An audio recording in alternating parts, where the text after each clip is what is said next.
हमारा नाम डॉक्टर विक्रांत सिंह तोमर है। Project self USA Bharat, Tapan Chaure foundation, Rajput association of Australia, Indore management association के तरफ से हम आप सभी का हार्दिक स्वागत करते हैं।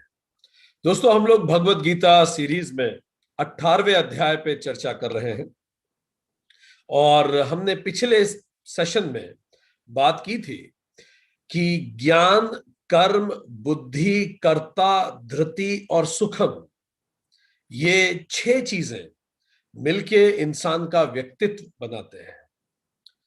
आज हम यहां से बात शुरू करेंगे। हमने पिछले सेशन में बात की थी कि किस प्रकार ये 6 चीजें हमारा स्वभाव बनाते हैं और जैसा हमारा स्वभाव होता है वैसा ही हमारा वर्ण होता है। ज्ञान का अर्थ how do you see the world, आप दुनिया को कैसे देखते हैं। कर्म का अर्थ what you like to do. बुद्धि, हाउ डू यू थिंक। कर्ता, हु यू आर। धृति, आपको प्रेरित क्या करता है, व्हाट मोटिवेट्स यू। सुखम, व्हाट मेक्स यू हैप्पी, आप किस चीज में खुश होते हैं। यही सब तो आप हैं, तो यही आपका स्वभाव है और स्वभाव के अनुरूप ही व्यक्ति वर्ण में विभाजित होता है। तो 4 प्रकार के वर्ण भगवान ने बताया, ब्राह्मण, क्षत्रिय, वैश्य और शूद्र। यहां तक हमने पिछले अध्याय में बात की थी। आज यहां से आगे बात शुरू करेंगे। ये जो 4 वर्ण है जो स्वभाव के अनुरूप बनते हैं, ये वर्ण बाय बर्थ नहीं है, ये हमारे नेचर के आधार पर है, डिस्पोजिशन के आधार पर है, हमारी वासना के आधार पर है, हमारे टेम्परामेंट के आधार पर है, हमारी प्रवृत्ति के आधार पर है, हमारी प्रकृति के आधार पर है। ये जन्म आधारित नहीं है। अब श्लोक 42 से भगवान एक एक करके इन सभी वर्णों की क्वालिटीज बताते हैं। आप कैसे पता लगाएंगे कि आप कौन से वर्ण में हैं? तो श्लोक 42 भगवान बताते हैं ब्राह्मण वर्ग वर्ण के स्वभाव क्या है। तो पहला है शमः। शमः मतलब सेरेनिटी, अंतःकरण का निग्रह, उसका मन उसके कंट्रोल में रहता है। आप किसको ब्राह्मण कहेंगे ये भी आप समझ सकते हैं इस बात से। दूसरा, दमः, सेल्फ रिस्ट्रेंट, इंद्रियों का दमन, अपने शरीर पर भी अपना नियंत्रण। ब्राह्मण वो जिसका मन उसके नियंत्रण में हो और उसका शरीर भी उसके नियंत्रण में हो। तीसरा, शरीर नियंत्रण का मतलब 5 इंद्रियां, स्वाद उसके नियंत्रण में हो, नींद उसके नियंत्रण में हो, उसमें आलस्य ना हो, यही है इंद्रियों पर नियंत्रण। ठीक। तीसरा, तपह। तपह मतलब तपना, धर्म पालन के लिए कष्ट सहने को भी तैयार रहना, सही करने के लिए, सत्य की स्थापना के लिए, सही कार्य करने के लिए भले कष्ट ही सहना पड़े तो भी वो व्यक्ति तत्पर हो, वो होता है ब्राह्मण। चौथा, शौचम, प्यूरिटी, अंदर की पवित्रता और बाहर की भी पवित्रता। बाहर की पवित्रता मतलब अपने शरीर को साफ शुद्ध रखे, अंदर की पवित्रता का मतलब अपने विचार, अपने शब्दों को, अपने भावनाओं को पवित्र रखे। पवित्र का मतलब ऐसा कि वो प्रभु के सामने अर्पित कर सके, ऐसा जो वो ऑल इंडिया रेडियो पे अनाउंस कर सके, इतने पवित्र विचार। पांचवा, शांति ही। शांति ही, फॉरगिवनेस, दूसरों के अपराधों को बड़ी आसानी से क्षमा कर पाना। आप खुद भी देखिए, अपने अंदर देखते जाइए कितनी आप में ब्राह्मणिक क्वालिटीज है। दूसरों के अपराधों को तुरंत क्षमा कर देना। छठा, आर्जवम, uprightness, straightforward. Straightforward in the dealing of life. जो मन में है वो कहना मुंह पर, मन में कुछ बोलना कुछ, करना कुछ, ऐसा नहीं। आर्जवम, ईमानदारी व्यवहार, फियरलेसनेस आती है इससे। सातवां, आस्तिक्यम, faith, believe in some higher values, किसी हायर में, बिलीव इन हायर, किसी उच्च आदर्शों में विश्वास रखना। उच्च आदर्श परमात्मा हो सकते हैं, अपना ट्रू नेचर हो सकता है, सेल्फ भी हो सकता है। आस्तिक्यम, जो स्वयं में विश्वास रखे, जो परमात्मा में विश्वास रखे, बात एक ही है। आठवां, ज्ञानम, ज्ञानम का अर्थ जिसने शास्त्र का अध्ययन किया। शास्त्र का मतलब जो जीवन के बारे में बताते हैं, ऐसे शास्त्रों का अध्ययन किया। जीविका के बारे में नहीं, जीवन के बारे में उसका अध्ययन हो। नवा, नाइन्थ और अंतिम, विज्ञानम, realisation, direct experience of the wisdom.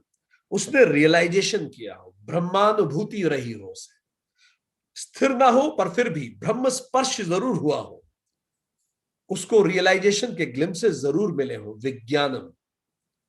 सो ये 9 क्वालिटीज ब्राह्मण में होती है।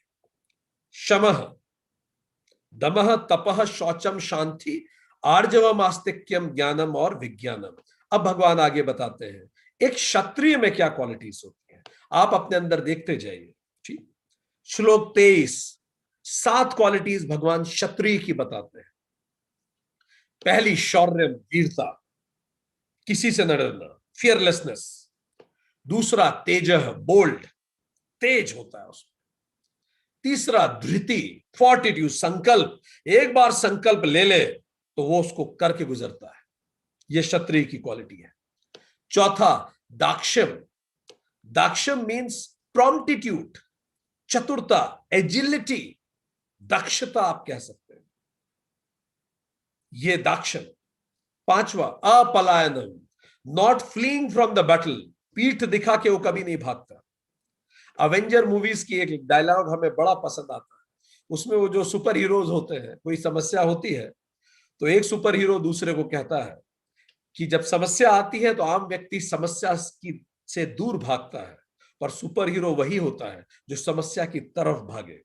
सो they run towards the problems, not away from the problems. तो कोई भी समस्या है तो उससे पीठ नहीं दिखाते, वो सामना करते। सो ये अपलायनम, ये उनकी क्वालिटी होती है क्षत्रियों की। दानम, जेनरोसिटी, वो जेनरस जेनरस होते हैं, दान करते हैं, ये क्षत्रिय क्वालिटी है। ईश्वर भाव, अगर वो शासन भी कर रहे हैं तो ये मान के करते हैं कि सारी प्रजा मेरी पुत्र है, ये उनमें सोचने का तरीका होता है। उनके सोचने में हमेशा ये बातें आती हैं कि मैंने कितनों की सेवा की, मैंने समाज को क्या दिया, मैंने कितने के आंसू पोंछे, कितनों को मुस्कुराहटें दी। उनकी life is give and forgive, दो और भूल जाओ, ये क्षत्रिय जीवन है। ये आपको 4 पुरुषार्थ में धर्म से थोड़ा जुड़ा हुआ प्रतीत होता है। ब्राह्मण आपको मोक्ष से थोड़ा जुड़े हुए प्रतीत होंगे। वो ये पूछेंगे कि मैंने आज सीखा क्या, मैंने खुद को कितना जाना। ठीक, अब आए श्लोक 44, वैश्य के स्वाभाविक कर्म क्या होते हैं, उनकी क्वालिटीज क्या होती है। तो पहला, खेती, एग्रीकल्चर। दूसरा, गोपालन, ब्रीडिंग, पशु से संबंधित व्यवसाय कर सकते हैं, जमीन से संबंधित व्यवसाय कर सकते हैं। तीसरा, क्रय विक्रय, किसी भी प्रकार का trade and commerce, service sector, manufacturing sector, primary sector, share market, anything, किसी भी प्रकार का ट्रेड एंड कॉमर्स अगर आप करते हैं तो ये वैश्य प्रवृत्ति है, वैश्य प्रोफेशन है। इनके मन में हमेशा प्रश्न ये उठता है, मुझे क्या मिलेगा। ये 18-18 घंटे मेहनत करते हैं, इनके जीवन में महत्वपूर्ण होता है मेरा नाम हो, मुझे रुतबा मिले, पैसा मिले, शोहरत हो, दुनिया घूमूं, ये करूं, वो करूं, खूब कमाऊं, वो 10 चीजें कर लूं मरने से पहले जो कहीं करनी चाहिए, ये 10 जगह घूम लूं मरने से पहले। जीवन क्या है उनसे पूछे तो कहेंगे गिव एंड टेक है, आप दोगे और आपको मिलेगा, आप दोगे नहीं तो आपको मिलेगा भी। अनंत लाभ की अतृप्त प्यास होती है, अनंत लाभ हो और प्यास कैसी, अतृप्त। यह आपको 4 पुरुषार्थों में काम से थोड़ा जुड़ा हुआ प्रतीत होता है। ठीक, अब आए अगला वर्ण, शूद्र के स्वाभाविक कर्म। तो भगवान कहते हैं सभी की सेवा, डेडिकेशन एंड सर्विस, ये स्वाभाविक होता है शूद्र के लिए। ठीक, इन लोगों से आप मिलेंगे तो ये अक्सर कहते हुए पाएंगे मुझे डिसीजन ना लेना पड़े, मुझे कोई निर्णय ना करना पड़े, कोई मेरी जगह निर्णय ले ले सबसे अच्छा, मुझे बता दे करना क्या है। ये निर्णय लेने से हमेशा घबराएंगे, डिसीजन नहीं लेंगे। मुझे बदलाव पसंद नहीं है, इनको बदलाव पसंद नहीं आएगा। बस आप इनको जिस चीज में लगा देंगे, बस अगर आप बदलना चाहेंगे तो ये विरोध कर देंगे। इनके मन में हमेशा प्रश्न आता है, दूसरों ने मुझे क्या दिया, देश ने मेरे लिए क्या किया, समाज ने क्या किया, लाइफ क्या है, टेक टेक लेते रहो। ठीक, बस आज की कट जाए, बस इतना सोचते हैं। ठीक, आलसी होते हैं। इनको अगर आप जोड़ें, इनको अगर आप देखें, तो पुरुषार्थ जो अर्थ का है उसके करीब पाएंगे आप। ठीक, लूज कनेक्शन आपको इन चारों में दिखेगा। सो भगवान आगे कहते हैं, तो अभी ये तो आइडेंटिफाइड हुआ कि हमारे स्वभाव के अनुरूप 4 तरह के वर्ण हैं, हम सभी 4 तरह के हैं। आधुनिक कॉर्पोरेट भी इसको डिस्क प्रोफाइलिंग इसी तरह की चीजों में डेवलप करते हैं वो लोग। ठीक, कि व्यक्ति की प्रोफाइलिंग करें, कैसा एम्प्लॉय है हमारा, उसकी कैरेक्टरिस्टिक ट्रेड्स क्या है। 45 श्लोक भगवान कहते हैं, स्वे स्वे कर्मणि अभिरतः नरः समसिद्धिम लभते। अपने अपने स्वाभाविक कर्म में तत्परता से लगा हुआ मनुष्य भगवत प्राप्ति की परम सिद्धि को प्राप्त होता है। तो करना क्या है, जैसा आपका स्वभाव है वैसा कर्म कीजिए, जैसा आपका डिस्पोजिशन है वैसा प्रोफेशन चुनिए, जिस चीज के लिए बने हैं वो कीजिए। अगर आप ब्राह्मण स्वभाव के हैं तो ब्राह्मण कर्म कीजिए, रिसर्च कीजिए, टीचर बनिए, प्रोफेसर बनिए, एनजीओ चालू कीजिए, नासा में जाइए, रिसर्च कीजिए। अगर आप क्षत्रिय डिस्पोजिशन के हैं तो फौज में जाइए, सिविल सर्विसेज में जाइए, एनजीओ खोलिए, डॉक्टर बनिए, जहां आप लोगों की सेवा कर सकते। कोई भी प्रोफेशन जो लोगों की सेवा करता है। अगर आपका वैश्य डिस्पोजिशन है तो व्यवसाय कीजिए, नौकरी कतई मत कीजिए, व्यवसाय कीजिए। अगर नौकरी भी कर रहे हैं तो फिर कोई ऐसी मल्टीनेशनल की कीजिए, सरकारी मत कीजिए, उतना पैसे मिलेंगे नहीं आप। ठीक, शूद्र डिस्पोजिशन पे है तो ऐसा प्रोफेशन लीजिए जहां आपको एग्जीक्यूट करना पड़े, प्लानिंग का काम ना हो। प्लानिंग ब्राह्मण कर सकते हैं, शूद्र प्रोफेशन एग्जीक्यूशन करने में एक्सपर्ट होते हैं। तो आप ऐसी नौकरी कीजिए, ऐसा प्रोफेशन चुनिए जो आपके डिस्पोजिशन से मिल जाए। और जानना है आपको इसके बारे में, वेदांत सीरीज का 4था सेशन अटेंड कीजिए, आप इस डिटेल में इस पे व्याख्या है। तो मेरा जॉब डिस्क्रिप्शन मेरा मैन स्पेसिफिकेशन से मैच होना चाहिए। ठीक, तभी जॉब जॉय बन जाएगी और आपको 2 नौकरियां नहीं करनी पड़ेंगी। कई लोगों को जिंदगी भर 2 नौकरियां करनी पड़ती हैं, एक नौकरी अपने पेट के लिए, दूसरी नौकरी अपने मन को शांत रखने के लिए, मन के पसंद की नौकरी। और 2 नौकरी करेंगे तो जल्दी बुढ़ापा आएगा, ज्यादा इरिटेटेड रहेंगे आप, और प्रसन्नता भी नहीं रहेगी। इसीलिए जरूरी है कि हम एक ही नौकरी करें, और वो कब होगा, भगवान कह रहे हैं अपने अपने स्वभाव के अनुरूप नौकरी करिए। ठीक, जापानीज बुक आई है इकिगाई, आप उसमें पढ़ेंगे तो ये भी बताती है पता कैसे लगाया जाए कि आपका प्रोफेशन डिस्पोजिशन कैसे मैच किया जाएगा। तो उसी के कुछ अंश में ऐसा भी आता है कि 4 प्रश्न आप खुद से पूछिए, पता अगर आपको लगाना है कि आप क्या करने के लिए बने हैं। पहला, what do you love the most, आप सबसे ज्यादा क्या चीज करना पसंद करते हैं, what do you love the most. इसका मतलब वो क्या है जिसको करते समय समय निकल जाता है, आपको पता नहीं पड़ता। वो क्या है जिसको करने से आपका शरीर थकता है पर मन नहीं थकता। वो क्या है आपको कोई पैसा ना दे तो भी आप वो करना चाहेंगे। ये सब है पहला, इन प्रश्नों का उत्तर लिख लीजिए। ठीक, दूसरा दूसरा प्रश्न खुद से पूछिए, व्हाट आर योर ब्लेसिंग्स, आपके गिफ्ट्स क्या है। What is it in which you are naturally good, आप स्वाभाविक रूप से अच्छे हैं उस चीज, स्वाभाविक रूप से अच्छे हैं, वो क्या है। आपको मेहनत नहीं करनी पड़ती, आप स्वाभाविक रूप से अच्छे हैं। क्या ऐसा है आप कम्युनिकेशन में स्वाभाविक रूप से अच्छे हैं, आप प्रोग्रामिंग में अच्छे हैं, आप नेटवर्किंग में अच्छे हैं, व्हाटएवर आप लिखिए इसमें 15 पॉइंट, ये 2 चीज। इन दोनों का उत्तर आपका होगा डिस्पोजिशन, स्वभाव है आपका। ठीक, फिर तीसरा प्रश्न खुद से पूछिए। तीसरा प्रश्न क्या है, दुनिया को आज किस चीज की आवश्यकता है। आज दुनिया को क्या इन्वायरमेंटल कंट्रोल की आवश्यकता है, दुनिया को बच्चों की पढ़ाई की आवश्यकता है, दुनिया को शांति की आवश्यकता है, किस चीज की आवश्यकता है, लिख दीजिए 15 पॉइंट्स। ठीक, चौथा प्रश्न, दुनिया किस चीज के लिए पैसा देगी। ठीक, इस चीजों को भी आप इसका उत्तर दें, दुनिया किस चीज के लिए पैसा देगी। जब ये चारों चीजें आपके प्रश्न के उत्तर में आ जाती हैं, तब ये आपकी लाइफ का मिशन बन जाता है।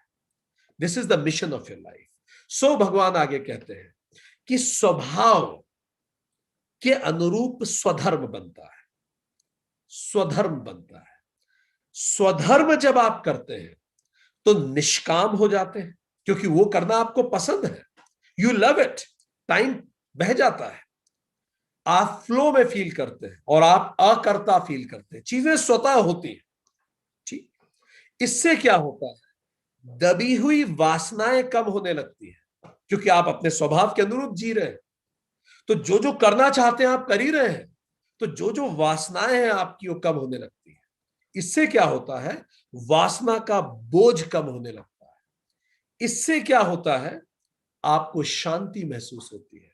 इससे क्या होता है, ध्यान व प्रसन्नता मिलती है। और जानना है, आप भगवत गीता सीरीज का धर्म अध्ययन कीजिए, सेशन 3 है, भगवत गीता सीरीज सेशन 3। तो जब भी भगवान कहते हैं, जब भी आप स्वधर्म करते हैं तो आप शांत और प्रसन्न होते हैं, क्योंकि वासनाओं का बोझ कम होने लगता है। और इस तरह से भगवान कहते हैं, जब आप स्वधर्म करते हैं तो आप अपने कर्म को ही वर्शिप बना सकते हैं। You can convert your work into worship. कैसे वर्क वर्शिप में कन्वर्ट होगा, थोड़ी सी इस पे बात करें। श्लोक 46 भगवान कहते हैं, जब आपने ये आइडेंटिफाई कर लिया कि आपका प्रोफेशन और डिस्पोजिशन एक है, आप यही करने के लिए बने हैं, अब आप क्या करें, आपका कार्य स्वयं पूजा बन जाए। श्लोक 46 यतः भूतानां प्रवृत्ति ही येन इदम सर्वम तथम तम सर्व कर्माण अभिन्न मानवः सिद्धिम विदन्ति। क्या मतलब हुआ, जिस परमेश्वर से सभी भूतों की उत्पत्ति हुई है और जिससे यह समस्त जगत व्याप्त है, जैसे बर्फ में जल व्याप्त होता है, उस परमेश्वर की अपने स्वाभाविक कर्मों से पूजा करके मानव परम सिद्धि को प्राप्त होता है। बड़ा महत्वपूर्ण श्लोक है श्लोक 46। आप जो भी आपका स्वाभाविक कर्म है उससे उस परमेश्वर की पूजा कीजिए, तो आपको परम सिद्धि मिलेगी। इसका मतलब आप जो भी करें उसे परमात्मा को निमित्त कर दो। परमात्मा के निमित्त मतलब हायर कॉज के लिए कीजिए, किसी बड़े उद्देश्य के लिए कीजिए। जैसे आप खाना बना रहे हैं, लोअर कॉज ये है पेट भर जाए, हायर कॉज क्या है, मैं बहुत अंतर्मन से बनाऊं और हर खाने वाला आनंदित हो, यह हायर कॉज हो गया। ठीक, मनुष्य मात्र की सेवा, हायर कॉज। आप झाड़ू लगा रहे हैं, बोरिंग लग रहा है आपको, लोअर कॉज क्या है, सफाई करना। आपको इसको पूजा बनाना है, वर्शिप बनाना है कर्म को, तो think for a higher cause. जो आपका स्वधर्म है, अगर आपका स्वधर्म झाड़ू लगाना है वही कीजिए, नो वरीज। उसको भी हायर कॉज कैसे, जैसे कबीर दास भी कहते थे, जब आप झाड़ू लगाएं तो आप ये सोचें कि जैसे मन के मैल को साफ किया जाता है, ऐसे मैं इस घर के मैल को साफ कर रहा हूं, जैसे मैं अपने मन के मैल को साफ करता हूं। एक भी मैल मेरे मन में ना बचे। मन में झाड़ू लगाते लगाते अपने मन के मैलों पर विचार करें और धीरे धीरे उनको हटाने पर विचार करें। अगर हम नहा रहे हैं, लोअर उद्देश्य क्या हो सकता है, शरीर को स्वच्छ रखना। हायर ऑब्जेक्टिव क्या हो सकता है, अगर इसे पूजा बनाना है, वर्शिप बनानी है, ये शरीर उस परमात्मा का मंदिर है, इस मंदिर को साफ सुथरा रखो। इस भाव से जब आप स्नान करेंगे, अपने आप ये वर्शिप बन जाए। आप सरकारी नौकरी में हैं, लोअर कॉज क्या है, भरण पोषण करूं अपने परिवार का। हायर कॉज क्या है, मैं उस परमात्मा की सेवा कर रहा हूं। जैसे विवेकानंद कहते थे, मैं उस परमात्मा की सेवा कर रहा हूं जिसको मूर्ख लोग मनुष्य कहते हैं। आप टीचर हैं, आप पढ़ाते हैं, लोअर कॉज क्या है, एक रोजगार है, कोर्स खत्म करना है।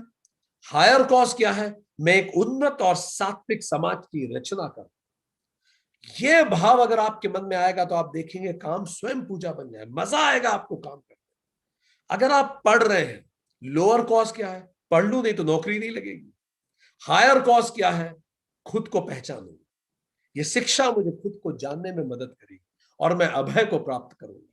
ठीक, तो जो भी आप कर रहे हैं, आप देखिए कहीं आप लोअर कॉस्ट से तो नहीं कर रहे। Whatever you are doing, अगर आप लोअर कॉस्ट से कर रहे हैं तो आपकी इंस्पिरेशन भी लो हो जाएगी। जैसे व्यापार करना, लोअर कॉस्ट क्या है, पैसे कमाओ। हायर कॉस्ट क्या है, ग्राहक भगवान है। दुनिया की सबसे बड़ी कंपनी अमेजन, जब भी उनकी बड़ी बड़ी मीटिंग्स होती है, एक कुर्सी खाली रखते हैं, आपने पढ़ा होगा, और कल्पना करते हैं कि उस कुर्सी पे कस्टमर बैठा है। और जो भी योजनाएं बनाते हैं फिर कस्टमर उस खाली कुर्सी की तरफ देखते हैं कि कस्टमर क्या सोच रहा है इसके बारे में। Higher cost. So whatever you are doing, do it for higher cost. धन कमाना चाहते हैं, लोअर कॉज ये है कि मेरे पास BMW हो, लिमोजिन हो, या फिर बहुत बड़ा बंगला हो, ये लोअर कॉज है, विलास करो। हायर कॉज क्या है?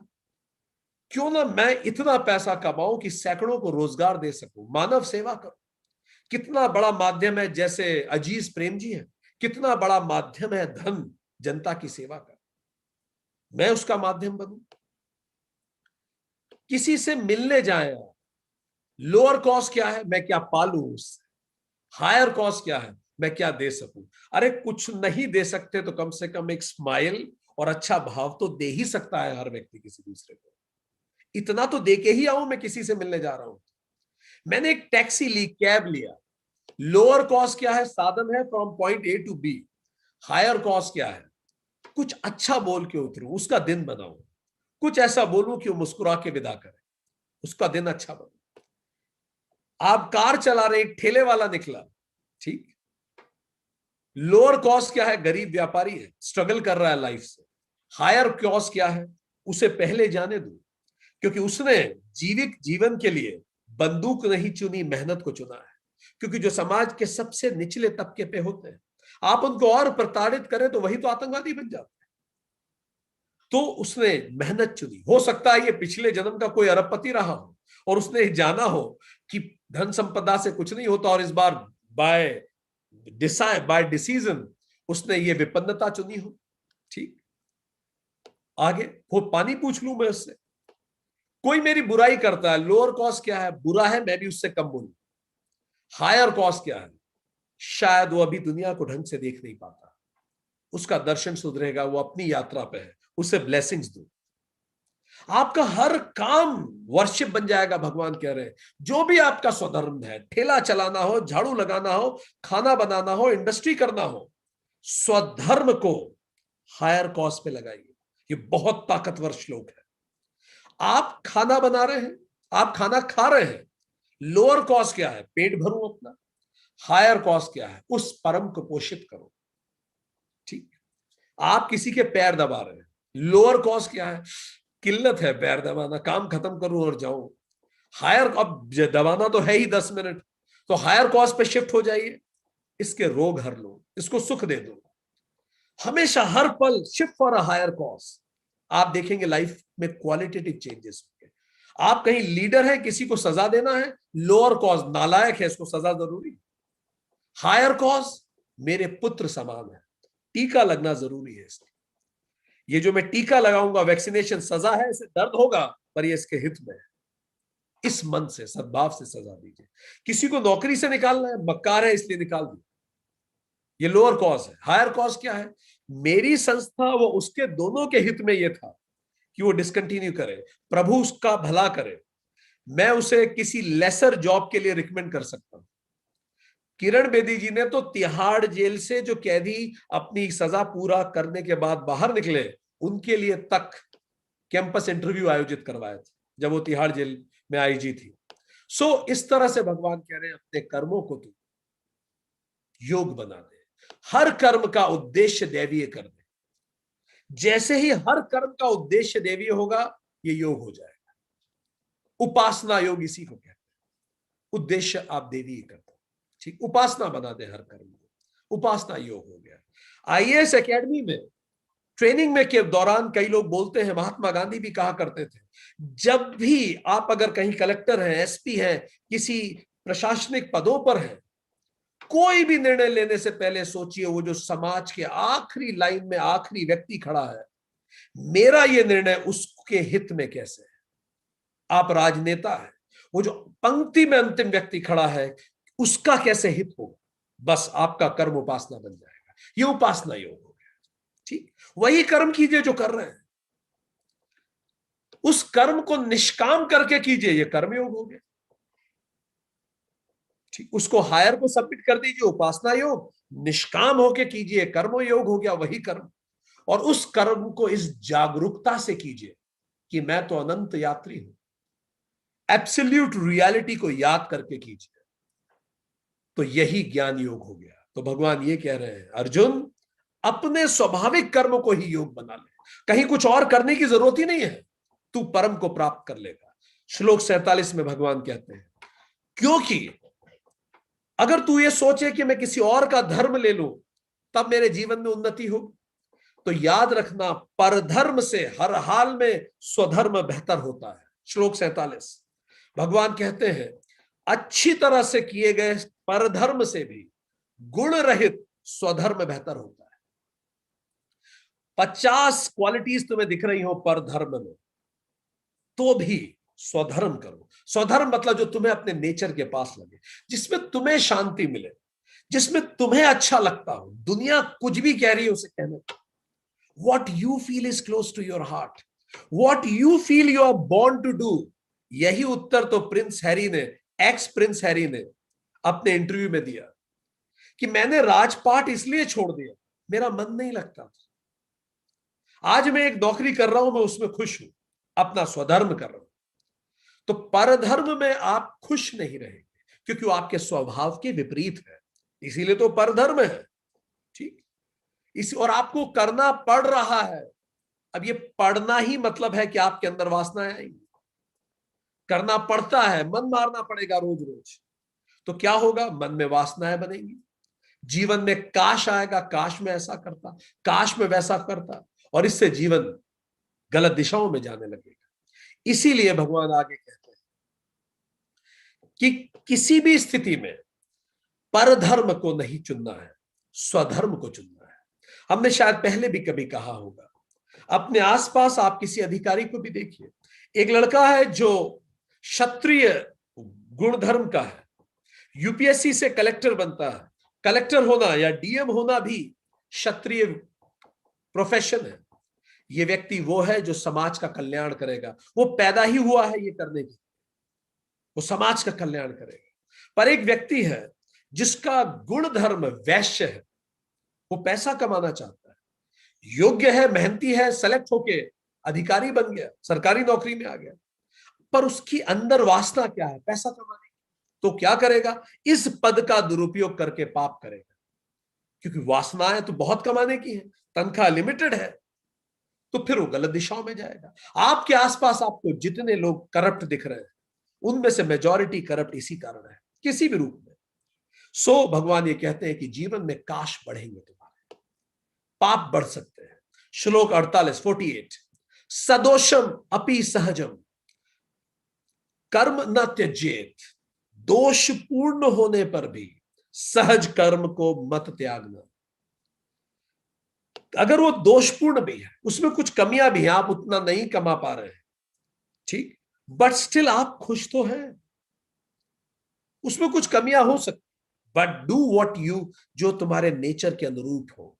ठीक, क्योंकि भगवान कहते हैं जिस तरह से धुआं अग्नि को घेरे रहता है, हर कर्म में कोई ना कोई दोष होता ही है, हर कर्म में दोष होता है। जो लोग सेलेक्ट नहीं हो पाते उनको लगता है सेलेक्ट हो जाते तो पता नहीं क्या हो जाता, जो हो जाते उनसे पूछिए, हर जगह कुछ ना कुछ कमी होती है। तो ऐसा कुछ नहीं है कि कोई प्रोफेशन 100% हो, कोई कर्म 100% हो, हर जगह कुछ ना कुछ कमियां होती है, हर रिश्ते में, हर स्थिति में, हर नौकरी में। इसीलिए यह बेहतर है जो तुम्हारा स्वधर्म है वो करो। दो फोर्सेस होते हैं जो हमारे एक्शन को कंट्रोल करते हैं, एक है मेरी वासना, मेरा नेचर। मेरा एक्शन किन चीजों से कंट्रोल होता है, पहला मेरा नेचर, जिसको हम कहेंगे इंटरनल वासना, मेरी वासना। दूसरा बाहरी दबाव, बाहरी प्रभाव, इसको आप नर्चर कह सकते हैं, एक्सटर्नल वासना कह सकते हैं, दूसरे लोग जो आप पे प्रभाव डाल रहे हैं। ठीक, सो भगवान ये कहते हैं कि अगर तुम सहज कर्म करोगे, अपनी वासना के अनुसार करोगे, तो तुम इसको निष्काम होके कर पाओगे, अकर्ता भी बन पाओगे, क्योंकि तुम स्वाभाविक हो करोगे, इसीलिए तुम इसको निष्काम कर पाओगे और जीवन के एक्सपेरिमेंट में बेहतर कर पाओगे। अपने क्रोध, अहंकार, काम, ईर्ष्या, लालच, इनको जीत पाओगे। पर यदि तुमने बाहरी दबाव में आके काम किया तो होगा क्या, तुम अपनी वासना के विपरीत गए, अपने प्रकृति के विपरीत गए, तो क्या होगा, क्रोध, अहंकार, काम, ईर्ष्या, लोभ ये और बढ़ेंगे तुम्हारे अंदर। तुम वो कर रहे होगे जिसके लिए तुम बने नहीं। इसीलिए इससे फिर नई वासनाएं बनेंगी। नई नई वासनाएं बनेंगी, तुम्हें गुस्सा आएगा, तुम्हें जल्दी इरिटेशन होगा, क्योंकि तुम बेमन से कर रहे हो जो भी कर रहे हो। ठीक, इससे तुम्हारे अंदर रिप्रेशन आएगा। अगर तुम उसको अंदर दबाओगे तो धीरे धीरे वो रिप्रेशन डिप्रेशन में कन्वर्ट हो जाएगा। सो भगवान कहते हैं दोषपूर्ण तो सभी कर्म है, क्योंकि तीनों ही कर्म, सारे कर्म त्रिगुणमयी वासना से प्रेरित है। इसीलिए भले दोषपूर्ण ही क्यों ना हो, तुम स्वधर्म करो। तो भगवान बड़ी जोर से इस बात को पुनः स्थापित करते हैं कि अर्जुन किसी भी स्थिति में स्वधर्म नहीं छोड़ना है। श्लोक 49 में 49 में भगवान उसको फाइनल फिर से कंक्लूड करते हैं। स्वधर्म पुरानी वासनाओं को तृप्त कर देगा। तुम ये करना चाहते थे, करके देख लो, ठीक, तुम्हारी पुरानी वासनाएं तृप्त होंगी, नई वासनाएं नहीं बनाएगा, क्योंकि तुम यही तो करना चाहते थे, तुम मन तो मार नहीं रहे हो, ठीक, तो नई वासनाएं नहीं आएंगी। तो इससे क्या होगा, तुम्हारा कर्मयोग सिद्ध होने लगेगा, तुम मन से करोगे, इससे तुम्हारा चित्त शुद्ध रहेगा, इससे तुम उपासना कर पाओगे और तुम ज्ञान प्राप्ति के रास्ते पे बढ़ पाओगे, चरम पे पहुंचोगे। ठीक, और एक स्टेट आएगी धीरे धीरे, उस स्टेट को भगवान ने कहा नैष्कर्म सिद्धि। नैष्कर्म सिद्धि का मतलब स्टेट ऑफ एक्शनलेसनेस। वो स्वतः होता है, किसी भी ओलंपिक प्लेयर से देखिए, वो स्वतः है, स्वतः आता है स्टेट ऑफ एक्शनलेसनेस। ये कैसी, इसी को भगवान ने कहा संन्यास योग। तब तुम एक्शनलेस स्टेट में जाओगे, संन्यास योग में जा पाओगे। क्या मतलब हुआ, कैसे संन्यास योग कैसा होता है, आसक्ति रहित, माइंड बॉडी और इंटेलेक्ट से डिटैच हो जाओगे। आप मैराडोना से पूछो, जब वो खेलता है ना माइंड होता है, ना बॉडी होती, ना इंटेलेक्ट होता है, बस खेल होता है और कुछ नहीं होता। लता मंगेशकर से पूछ लीजिए, वो गाती है, इनमें से कुछ नहीं होता। विवेकानंद से आप पूछिए, जब वो पढ़ते हैं, इनमें से कुछ नहीं होता।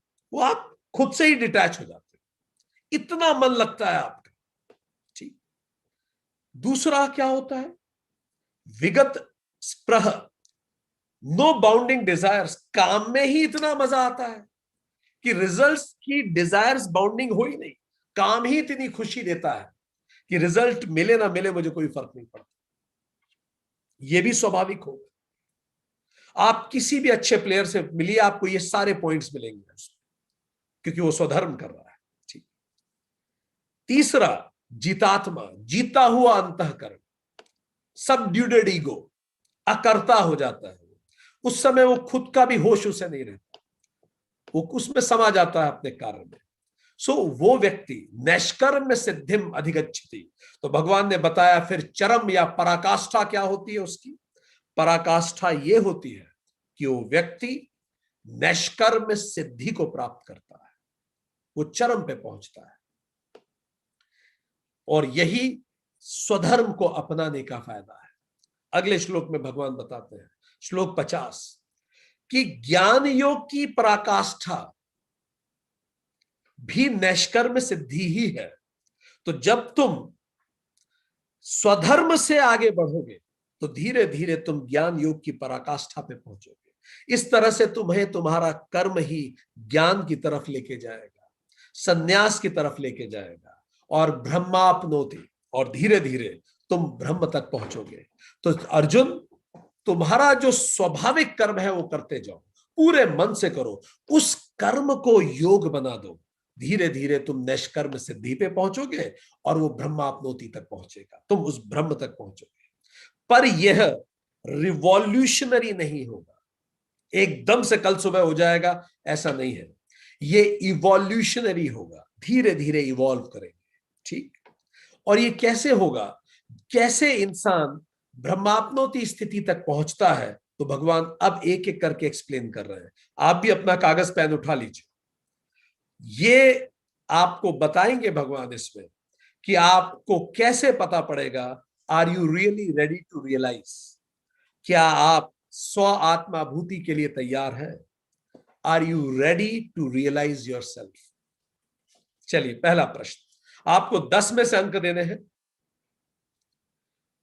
बिल्कुल अगर वैसा ही आप करते हैं, सोचते हैं, तो 10 में से 10 दीजिए। ऐसा बिल्कुल नहीं सोचते, 10 में से 0 दे दीजिए। आपको वो अंक देने हैं जो आप करते हैं, ना कि जो किया जाना चाहिए। ठीक, आपको अंक उस अनुसार देना है। पहला विचार सही होगा, ठीक है, परफेक्ट। जो पहला थॉट आए वो लिख दीजिए। पहला प्रश्न, तो ये श्लोक 51 से आता है। विशुद्धया बुद्धया यक्त वासना मुक्ति विशुद्ध बुद्धि ही।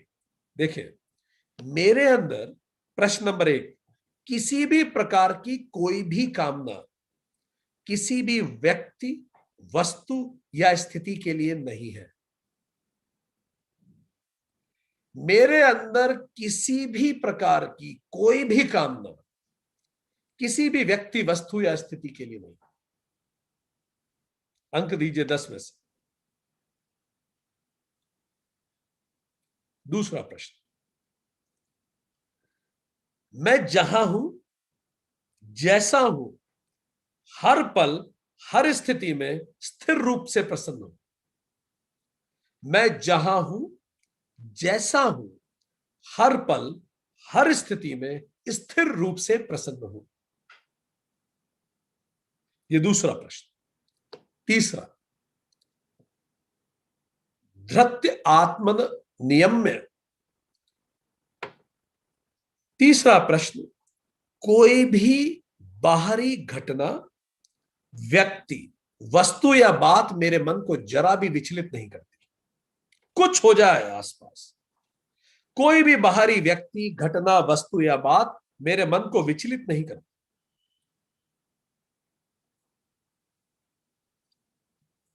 या आसपास महामारी फैल रही है, कुछ हो रहा है, मेरा मन कतई विचलित नहीं होता है सब पढ़ के, देख के। तीसरा प्रश्न। चौथा प्रश्न सुनिए, कोई भी भीतरी सोच, विचार, याद, भाव, शब्द मेरे मन को विचलित नहीं करते। कोई भी एकदम से विचार आ गया, कोई सोच आ गई, कोई भाव आ गया, किसी का कोई शब्द याद आ गया, वो सोच के मेरा मन कतई विचलित नहीं होता। No mood swings at all, बिल्कुल नहीं। अंक दीजिए। पांचवा प्रश्न, शब्द आदि विषयान त्यक्त्वा। मतलब कोई भी शब्द, रूप, स्वाद, गंध, स्पर्श मुझे प्रेरित या विचलित नहीं करती। मैं बड़े शांत भाव से इससे गुजर जाता हूं। कोई भी शब्द, कोई कुछ कहे, रूप मैं कुछ देखूं, स्वाद मैं कुछ खाऊं, गंध मैं कुछ सूंघूं, स्पर्श मुझे कोई छुए, इससे ना तो मैं प्रेरित होता हूं कुछ करने के लिए, ना ही मैं विचलित होती। मैं बेहद शांत भाव से इससे गुजर जाती हूं। अंक दीजिए 10 में से। ठीक, चलिए आगे। प्रश्न नंबर 6, राग द्वेषो व्युदस्य। मैं किसी भी भूतकाल की घटना को याद कर ना तो अत्यधिक हर्षित होता हूं, ना दुखी होता हूं। कोई भी घटना मेरे साथ हुई हो, उसको याद करके ना तो मैं बहुत खुश होता हूं कभी, ना बहुत दुखी होता हूं।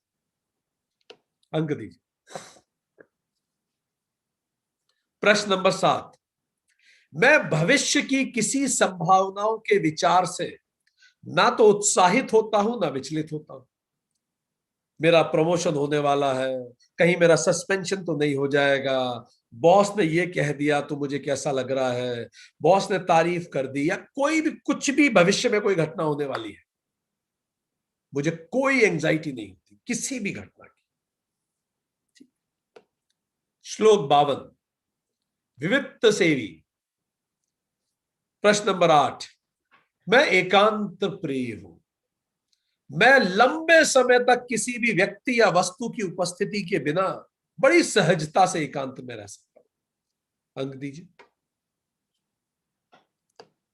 अभी हम बता देंगे आपको how much are we ready to realise. ठीक, हो सकता है ये प्रश्न खत्म होते हो तक कुछ लोग सोचें कि रियलाइज करना ही नहीं है, अगर ये रियलाइजेशन है तो। ठीक है, आगे बढ़े। क्वेश्चन नंबर 9, लघु आशी, हल्का, नियमित आहार लेने वाला हूं। मैं नियमित रूप से हल्का आहार लेता हूं, पेट भर कभी नहीं खाता। Question number 2।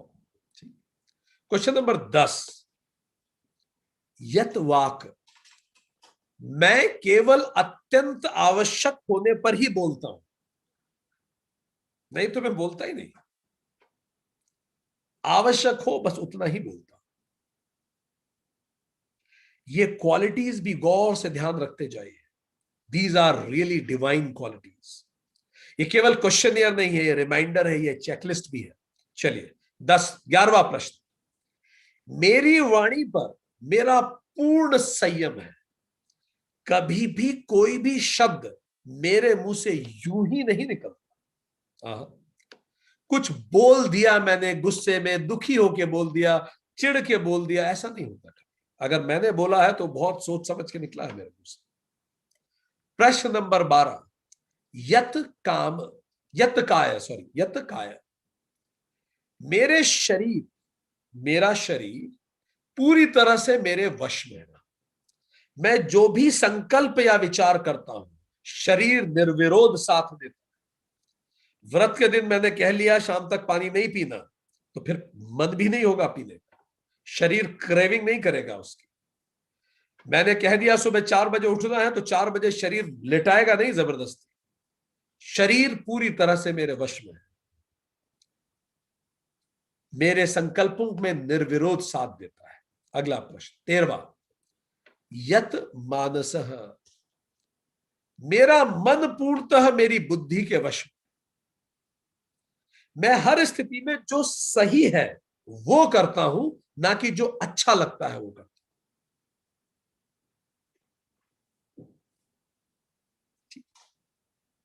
यत मानसः कंट्रोल्ड माइंड। Question number 14। ध्यान योग परः ध्यान योग के परायण रहने वाला। मैं हर समय हर स्थिति में जागरूक और सजग रहता हूं। मेरे व्यवहार व विचार पूर्ण रूप से ध्यान में मग्न रहते हुए नियमित रहते हैं। हर स्थिति में मैं माइंडफुल रहता हूं, aware and mindful every moment. मैं हर समय हर स्थिति में जागरूक सजग रहता हूं। मेरे व्यवहार व विचार पूर्ण रूप से ध्यान में मग्न रहते हुए नियमित रहते हैं। ठीक। प्रश्न नंबर 15। नित्यम वैराग्यम समुप्राशित है। भौतिक संसार रिश्तों के प्रति मैं नित्य वैराग्य में रहता हूं। उन रिश्तों, व्यक्तियों या वस्तुओं के होने या न होने से मुझे कोई फर्क नहीं पड़ता।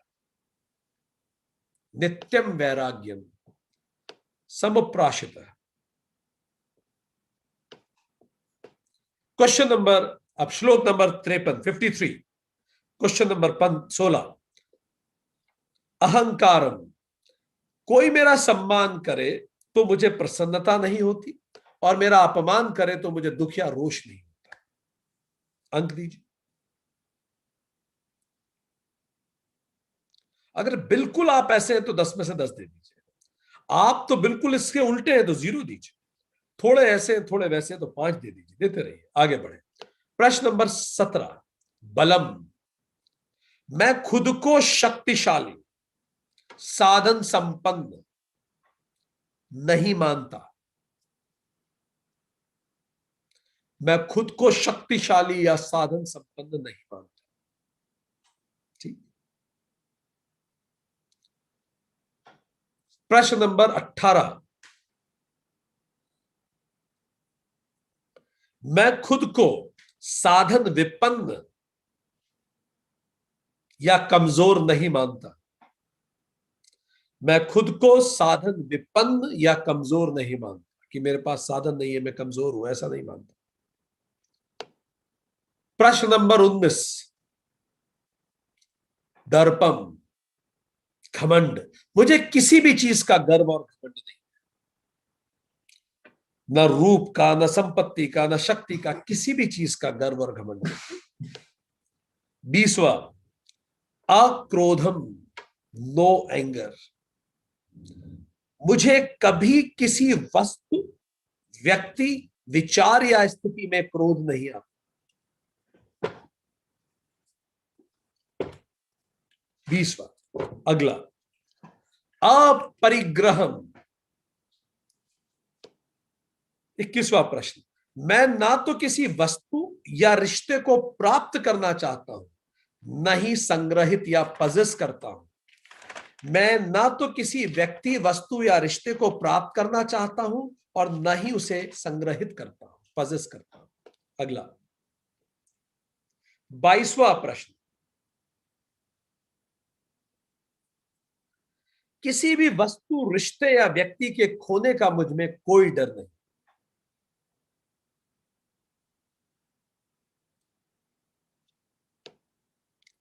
23वां प्रश्न, निर्मम, मम रहित, मुझे ऐसा नहीं लगता कि सृष्टि में कोई भी वस्तु या व्यक्ति मेरा या मेरी है।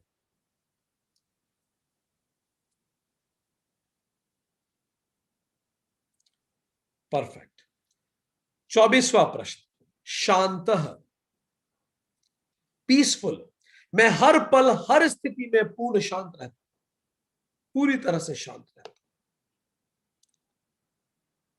अब इसमें ये जो 24 प्रश्न है, आप स्केल लिख लीजिए। आपको 10 में से जितने अंक दिए हैं आप उसे जोड़ लीजिएगा। अगर आपके 0 से 20% है तो रियलाइजेशन के सीड हैं, आप में सीड है। अगर आपके 20 से 50% है तो आप बिगिनर है, you are beginning to realise. यदि आपके 50 से 80% है तो आप प्रैक्टिशनर हैं, आप रियलाइजेशन को प्रैक्टिस कर रहे हैं। यदि आपके 80 से 90% है तो आप एक्सपर्ट हैं, एक्सपर्टीज आपकी डेवलप हो रही है। यदि आप 90 से 100, 90 से 99% तक आपके अंक हैं तो आप मास्टर हैं। और अगर 100 में से 100 अंक हैं then you are a grand master, you are ready to realise, to be realised. नैष्कर्म सिद्धि की स्थिति में आप हैं, पूर्ण संन्यास के लिए आप तैयार हैं। अगर ये स्थिति में आप हैं, अपने अंक जोड़ लीजिएगा, प्रतिशत निकाल लीजिएगा। भगवान आगे कहते हैं, श्लोक 54, ऐसा ब्रह्मभूत, रेडी टू बी रियलाइज, प्रसन्नात्मा, एवर हैप्पी, ना सोचती, कभी दुखी नहीं होता, ना आकांक्षयति, कभी उसमें डिजायर नहीं होती, सर्वभूतेषु सम, सबके लिए एक जैसा होता है, परम मद भक्ति लभते, ऐसा परम ज्ञानी मेरी भक्ति को प्राप्त हो जाता है। ये बड़ा महत्वपूर्ण सेंटेंस है। भगवान ने कहा जो परम ज्ञानी होता है वो मेरी भक्ति को प्राप्त हो जाता है। अक्सर ये माना जाता है ज्ञान और भक्ति, कई लोग कहते भी हैं जो सही नहीं है कि ज्ञान और भक्ति एक दूसरे के विरुद्ध है। भगवान कहते हैं ऐसा परम ज्ञानी स्वतः भक्त हो जाता है। जब व्यक्ति ज्ञान के चरम पे पहुंचता है तो भक्ति स्वतः आती है। आइंस्टाइन कहते थे, the more I study science the more I believe in God. Edison कहते थे, there is a supreme intelligence beyond doubts, कुछ है जो इस पूरी सृष्टि को चला रहा है, इसमें कोई डाउट नहीं। ये दुनिया के सबसे टेक्निकली सबसे इंटेलिजेंट ब्रेन्स में से माने जाते हैं। एडिसन, आइंस्टाइन, निकोला टेस्ला कहा करते थे, the gift of mental power comes from God, the divine being, and if we concentrate our minds on that truth, we become in tune with this great power. ये जो सोचने की क्षमता है ये भी वही परमात्मा देता है। निकोला टेस्ला जो आज के अमेरिका के पूरे इलेक्ट्रिफिकेशन के पितामह माने जाते हैं। न्यूटन कहा करते थे, I have fundamental belief in Bible as the word of God. I study Bible daily. Newton. APJ Bharat के पूर्व राष्ट्रपति कहा करते थे, as a child of God I am greater than anything that can happen to me. So हर स्थिति में हम ये देख पाते हैं कि जो भगवान कह रहे हैं कि जिस तरह से जैसे जैसे आप में ज्ञान बढ़ता है भक्ति स्वतः आती है। Faith in something which is higher. Stephen Hawkins लिखते हैं, I don't believe in any God जो दाढ़ी वाला है और या ऊपर बैठ के दुनिया को चला रहा है। I believe in a higher power, higher system जो इस दुनिया को चलाता है।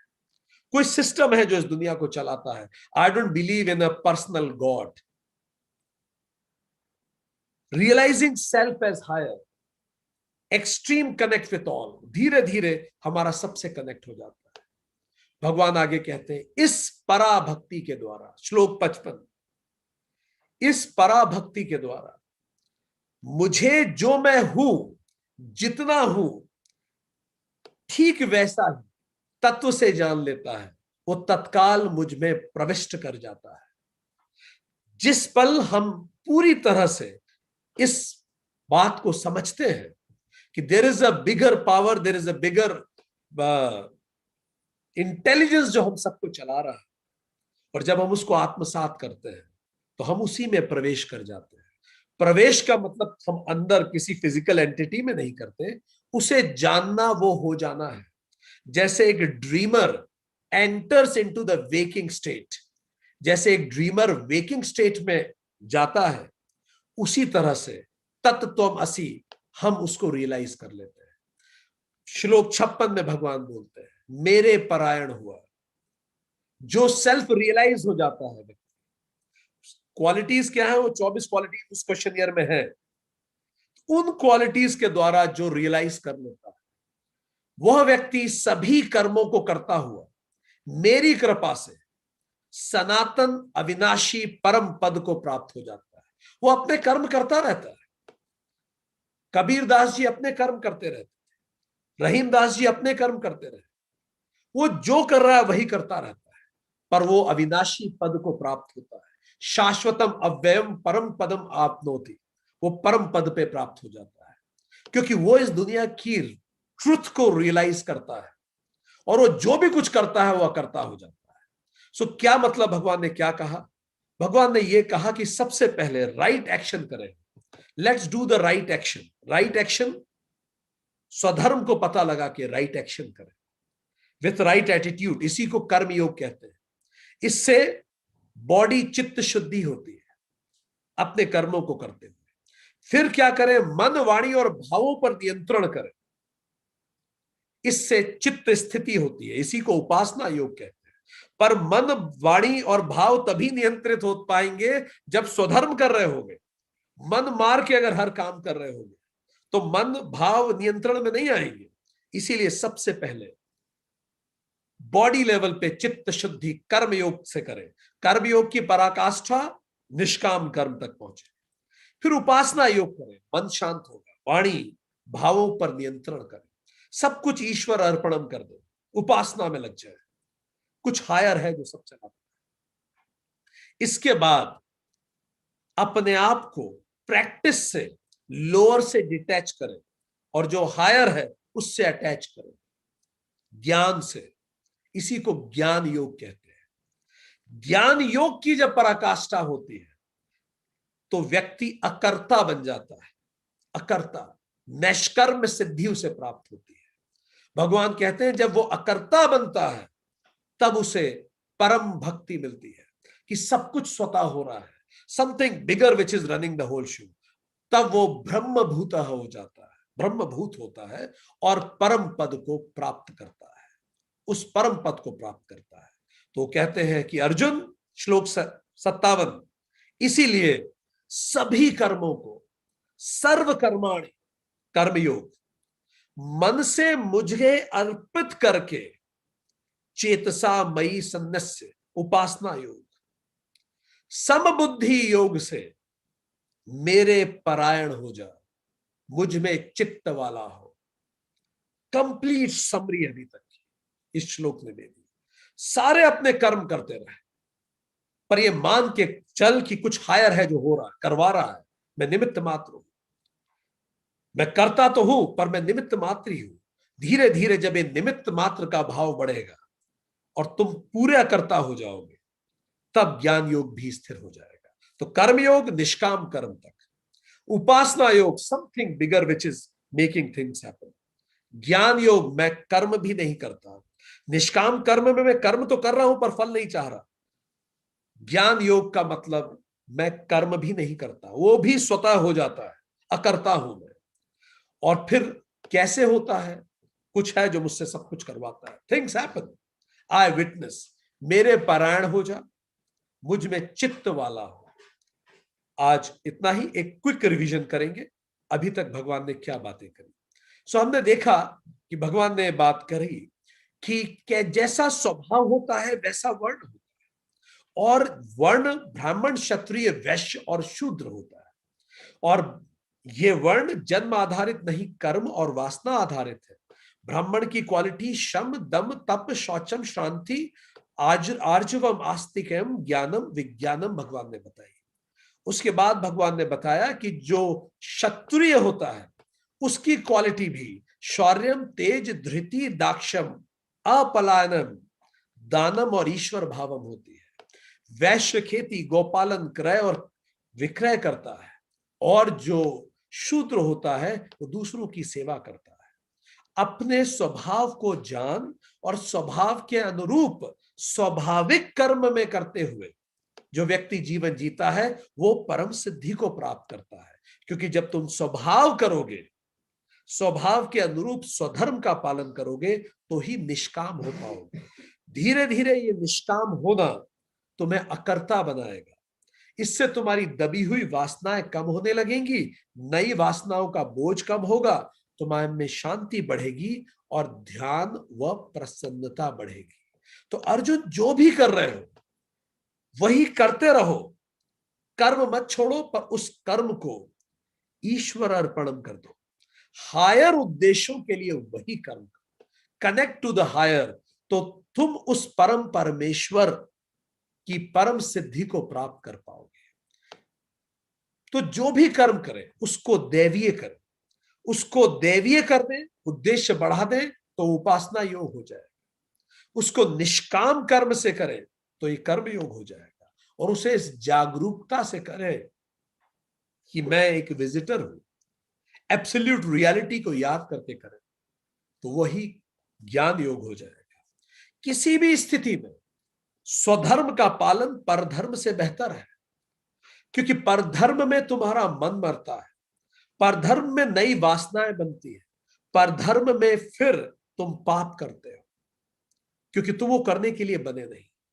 इसीलिए कितना ही अच्छा दिखता हो परधर्म, तुम स्वधर्म करो, हमेशा खुश रहोगे, नई वासनाएं नहीं बनेंगी और तुम पाप नहीं करोगे। इसीलिए दोषपूर्ण होने पर भी स्वधर्म को मत त्यागो, अच्छा दिखने के बाद भी परधर्म को मत लो, क्योंकि दोष तो सारे कर्मों में होते, सारे ही कर्म त्रिगुणमयी वासना से बने होते। ऐसा कोई कर्म नहीं है जिसमें कोई कमी ना हो, सभी में होती है।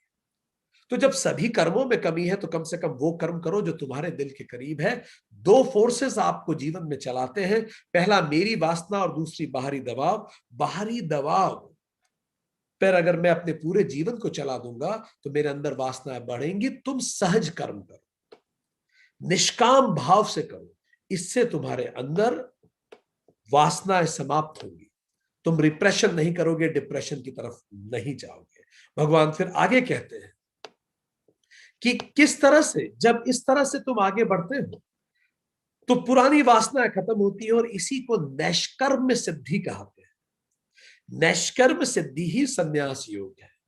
इसका मतलब आसक्ति रहित, नो बाउंडिंग डिजायर्स, और अपने अंतःकरण को जीत लेना होता है। और जब व्यक्ति ये कर लेता है तो ज्ञान योग की पराकाष्ठा होती है नैष्कर्म सिद्धि में, और व्यक्ति रेडी टू रियलाइज हो जाता है, ब्रह्म आपनोति के लिए तैयार हो जाता है। और कैसे वो खुद को रियलाइज करता है, उसमें क्या गुण होते हैं, पूरे 24 पॉइंट्स हमने इसमें चर्चा करी कि कैसे वो खुद को रियलाइज कर सकता है। और अंतिम में भगवान फिर वो कहते हैं कि ब्रह्म भूताय, ब्रह्म भूत होने के लिए ऐसा व्यक्ति जो हमेशा प्रसन्न रहता है, कभी दुख नहीं रहता, कोई आकांक्षा नहीं, सर्वभूतों में सम रहता है, वो मुझे ही प्राप्त करता है। क्योंकि जो परम ज्ञानी होता है वो स्वतः परम भक्त बन ही जाता है, उसे जानना ही वो हो जाना है। इस पराभक्ति से जब तुम्हें पराभक्ति मिलती है तो तुम मुझे जान लेते हो, जैसा मैं हूं बिल्कुल वैसा जानते हो, और तुम तत्काल मुझ में प्रविष्ट कर जाते हो। इसीलिए सारे कर्मों को करते हुए वो व्यक्ति मेरी कृपा से अविनाशी परम तक पहुंचता है। तो अपने कर्मयोग को करें, right action with right attitude, उसको निष्काम तक पहुंचाएं। उसके बाद किसी हायर में विश्वास रखें और अपने आप को नियंत्रित करें और अपनी चित्त स्थिति को स्थापित करें, ईश्वर अर्पणम तक पहुंचे। उसके बाद जो लोअर है उससे डिटैच करें, जो हायर है उससे अटैच करें और इससे ज्ञान योग तक पहुंचे। ये ज्ञान योग की पराकाष्ठा अकर्ता होना है, नैष्कर्म सिद्धि इसको कहते हैं। जो ज्ञानी होता है वो स्वतः भक्त हो जाता है और जो भक्त होता है उसको परम पद मिल जाता है। इसीलिए सभी कर्मों को मुझ में अर्पित करके समबुद्धि योग से मेरे परायण होकर मुझ में चित्त वाला हो। आज इतना ही।